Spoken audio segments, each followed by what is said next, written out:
Welcome in, everyone, to the Blue Demon Room podcast. DePaul Athletics is so excited to bring you stories of its student athletes, coaches, and alumni. I'm your host, Casey Standahar, and I'm thrilled to announce our next guest, freshman golfer Dom Lucchesi. Dom, thanks so much for being on the show today. Thanks for having me. I'm really excited, looking forward to this podcast. I got the email a couple weeks ago, and I'm really looking forward to it. Thank you. Awesome. Well, we love having you. We know you got back late last night, and you're kind of a quick turnaround with us. So we're curious, how was the Invitational these last few days? It was good. We played over in New Buffalo, Michigan, over at the Dunes Club. The place is awesome. It's actually, if you've heard about the Bandon Dunes Golf Club out in Oregon, this was the original one. So the place is unreal, and it was really fun to be part of that tournament. We played against Valparaiso University, and I won my matches against my players and had a good time. It was a fun tournament for sure. Yeah, it feels like you just keep winning. You had what DePaul is stating as the best of 54. Such a great couple rounds for you. What was that like to kind of have that milestone in your career at such a young age? It was pretty cool. You know, my second tournament as a Blue Demon, or college tournament, it was cool because I played pretty good in Des Moines over at Drake's tournament. And I'm excited and want to keep growing and see what I can do in the future. Collegiate golf requires you to travel a lot on the weekends. So do you enjoy that? And what has been your favorite place to play so far? I love traveling. I travel all the time for summer tournaments and all over the country. I love road trips. We take the van outside. Big Blue Demon logo, everyone sees it. You stop and get gas, everyone questions it. They're like, "Oh, what are the Blue Demons doing here in Chicago or from Chicago?" And I love that part. I love traveling, and the golf, especially with the guys on the team, it's the best thing in the world. We talked about you breaking that record so early into your first season, but I want to know, does that place any pressure on you to continue to perform at that level, that standard that you've set so far? Not really. I just kind of go, I just whack it around out there and try and do my best. If I play bad, you play bad. If you play good, you play good. So I'm trying to just play as good as I can. You seem like you have such like a easygoing personality about golf, and I know that I know because I picked it up at a later age, but golf is such a frustrating sport, and it's such a tough individual sport at times. So I'm curious kind of what you do to keep your mindset right and keep that self-talk positive if you're having a bad round. That's an awesome question. I spend a lot of time working on that. I read a bunch of books, especially there's this one in particular by an author, Dr. Rob Rotella, called Golf is Not a Game of Perfect, and it's a way that players can like ease their mind and stay focused during the round and don't get frustrated after bad shots. Everyone hits bad shots. There's guys on the PGA Tour that hit bad shots every round, and you don't see them get fazed by it too often, and that's how they're able to play at that top level. I don't know. We've seen Rory get fazed by some bad shots every now and then. But I am curious, going back to that tournament where you broke that record, what did you do there that really helped your game that you remember? Yeah, I remember kind of going into that tournament with a different attitude. We played over in Detroit the week before. It was a really hard course over in Detroit. I didn't play my best, but I finished middle of the pack, somewhere 20th, 30th. I don't really remember, but I shot 74, 75, something like that. And I kind of came into Des Moines with a different attitude. I just was there to play, wasn't too worried about the score. I just wanted to play golf. It was a really nice course, and I didn't get frustrated over anything. So, yeah. You're a pretty young guy, and you're a freshman at DePaul, but I'm curious, when did your love for golf really start, and when did you start playing? So I've kind of been in a golf family my whole life. My father's a PGA golf professional, and he played on the highest levels of the PGA Tour for a couple of years and some big tournaments. He played in the PGA Championship that you covered. That's awesome. And so it's been for my whole life, and just been kind of working at it. And I really started to grow into it and get serious about 2 years ago in my sophomore and junior year of high school. And then I started picking it up and playing in high-level competitive tournaments, top-level juniors in the country and world, and getting points to the goal was to play college golf, and I got there, and now it's up from there. Are you like Tiger Woods? If we go to your house, your family's house, are we going to see like a dinged up garage because you were hitting balls against the garage like at 2 years old? I did have a net in my garage in the middle of the winter in Chicago, and it's too cold to go outside. So yeah, I'd throw. Actually, my brother played hockey, and he'd shoot pucks in the garage, and then I just use the same tarp and hit balls into the garage. Love it. Did you play any other sports? You mentioned your brother played hockey. Did you play any other sports besides golf, or was it just golf for you? I play a lot. I never played hockey on a team actually, but my brother played high level hockey, and I love hockey. Honestly, it's probably my favorite sport over golf. I love watching it. It's always active. It's action going on all the time. I in the wintertime when the ponds are frozen, I pretty much skate every week, almost every day, and I love it. That's a lot of talent. I mean, I think skating is very hard to do, and playing a tough sport like golf, that's really impressive. So you said 2 years ago was really when you took it a little more seriously and thought about kind of looking into getting recruited to play collegiate golf? Yeah, so I was into golf. I loved playing it with my friends and for fun, like for those 2 years, and then I finished 11th in the state championship in Illinois, and I was like, I'm getting kind of good, and I wasn't really practicing. So right after that tournament, I started working on it, and I just practiced every day and worked hard at it. Then I started playing in high-level tournaments all around the country against the top players in the world, and yeah, I was improving, and then I really wanted to play college golf from that point, and yeah, that was my goal. What is the process like for recruiting when it comes to collegiate golf? It's so hard. The tournaments you gotta play in. So people think, you gotta play good in high school, but honestly, the high school doesn't really mean much. It's high-level tournaments, like organizations like the American Junior Golf Association is a really big one, and there's local ones in the Midwest in Illinois that I played a lot in, and then there's like high-level junior PGA events that I also played in, and it's hard. You got to reach out to coaches, and a lot of times they won't email you back, or sometimes you get an offer from a coach and it's not what you're looking for, and right. It's all over the place. You never know what's coming, so you just kind of got to settle into something that you find that you're interested in. So what was it specifically about DePaul that you said, all right, I'm going to play for this program? So two things really. One, it was close to home. I can drive home if I need to. Mm-hmm. I have good coaches at home, and secondly, Coach Marty here, he's one of the best players, arguably the best in the history of Illinois PGA. He a lot of success here. He won the Illinois Open tournament 3 times, and every Illinois section PGA event at least once probably. He's an unbelievable coach and with a lot of experience. And I noticed other schools that were recruiting didn't quite have the coaching I was looking for. Sure. And Marty had that, especially for my freshman year. Marty's going to be gone next year, but freshman year to get started with him it's great so far. You talked about what makes him so great as a coach, but how is your relationship with him, and how does that help your golf game? Oh, it's awesome. I always talk to him about his past and what tournaments he played in and how to hit different shots, the way he coaches. So I'm kind of inspired by tournaments he played in. I played this year in the Junior PGA Championship over at Congressional in Bethesda, Maryland, and I was telling my coach how I qualified into it. And he's like, "Oh, that's awesome! I played in the U.S. Open there in '97." He's like, just no big deal, just the U.S. Open. That's all. I love that. Yeah. When you have a coach like that who has that level of experience, and also, your dad having the level of experience that he has, does that motivate you? Add pressure? Like, how does that feel when you know that some of the people that you're around and have trained with have this level of experience? It does put a little pressure on me to try and play my best.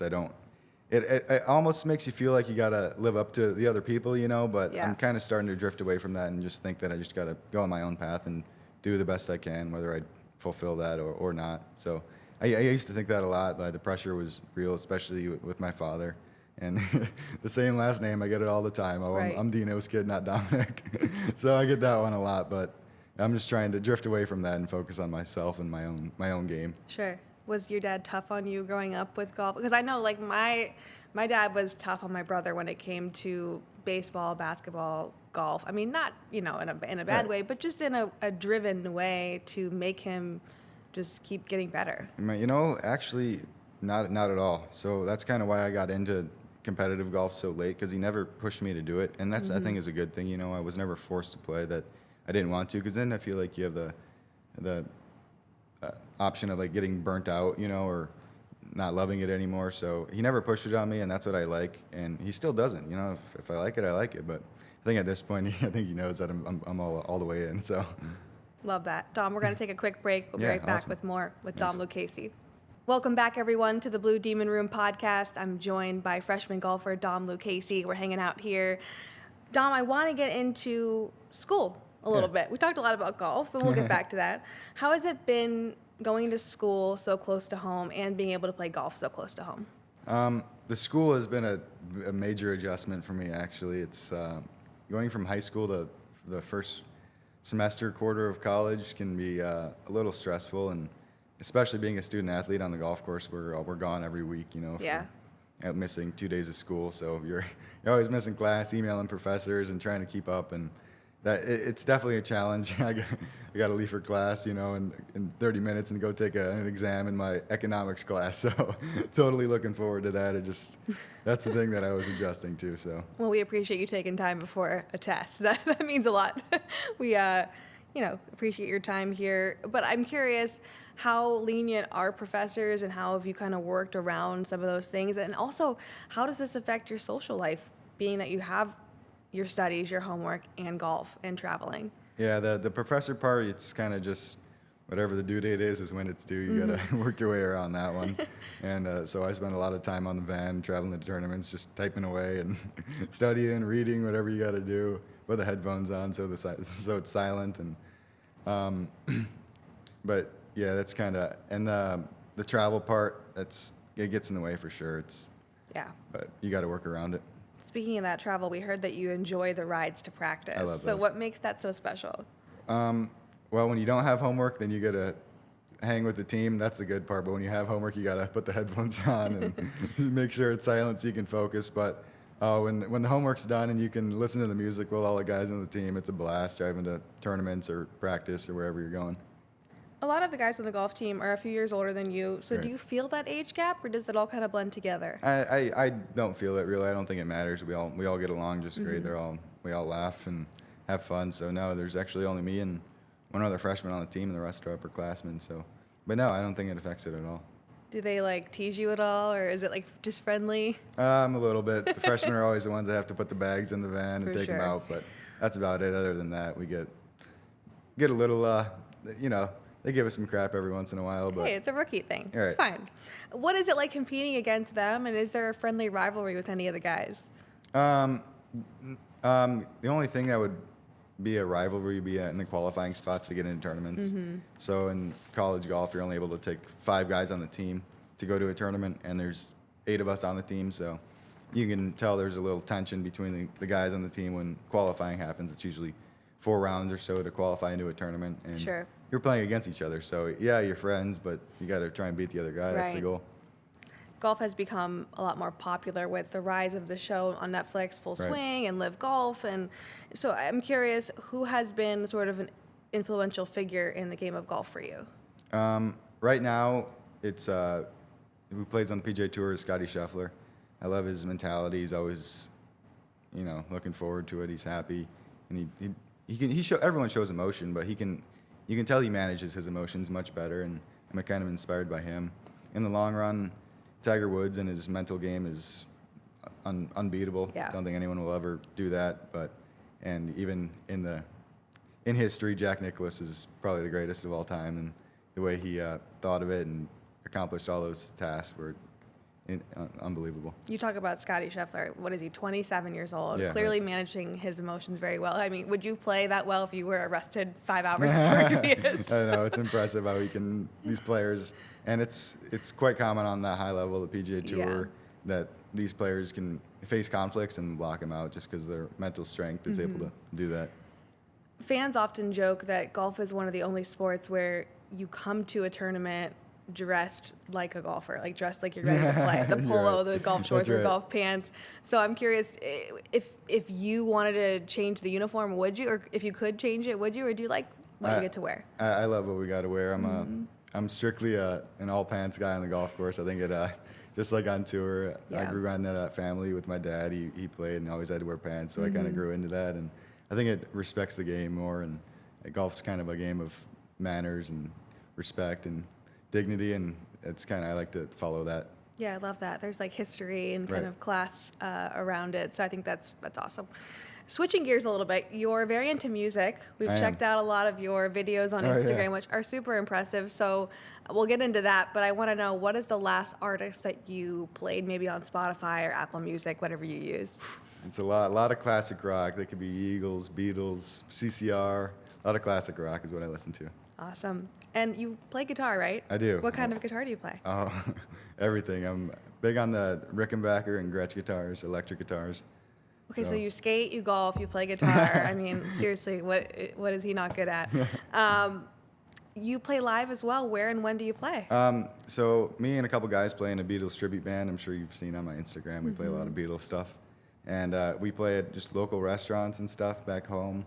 And I haven't played in a while just because I've been busy with golf. But Yeah. a couple months ago, yeah, we were doing about a gig a week, once a week at a restaurant or bar or something. And it's a lot of fun. Gets people dancing and singing, and we make some money too. It's fun. Yeah, I mean, I watched some of these videos, and you guys sound just like the Beatles. I was like, wait, is this them or not? Like, is this lip sync? It's really impressive. And so I'm curious, how do you make those videos and put those together? Because it feels like it's a lot of editing involved, It is. obviously a lot of music involved. So can you just kind of walk through that process? Yeah, so when we record for YouTube purposes or just for ourselves purposes, we kind of study and listen to the songs. We do covers usually. Sometimes we make our own music for fun, but That's cool. our covers are kind of in depth, and we study a lot of their music, especially the Beatles and how they play it and what exactly how they strum the guitar and pick the guitar and different sound settings they use on their amplifiers and mixers, and we match those and record them, and then we.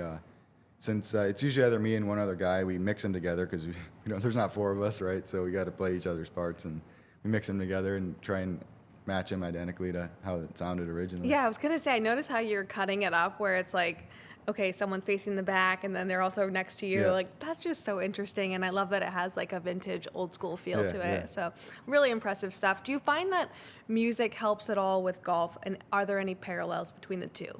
I do. Sometimes golf can get a little overwhelming, and if it's always on your mind, then it's easy to get burnt out. That's why a lot of guys find other hobbies to kind of block it out or kind of not think about it for a little bit. And when you're playing music, it doesn't even come to mind. You're kind of busy singing or playing or whatever you're doing. So yeah, it's a great way to kind of get out of the golf world for a little bit and then get back in it later. Sweet. Well, you got to find some time to play again. That's Right. really great. All right, we're going to play a quick game before I let you go, before you right. get ready for your test.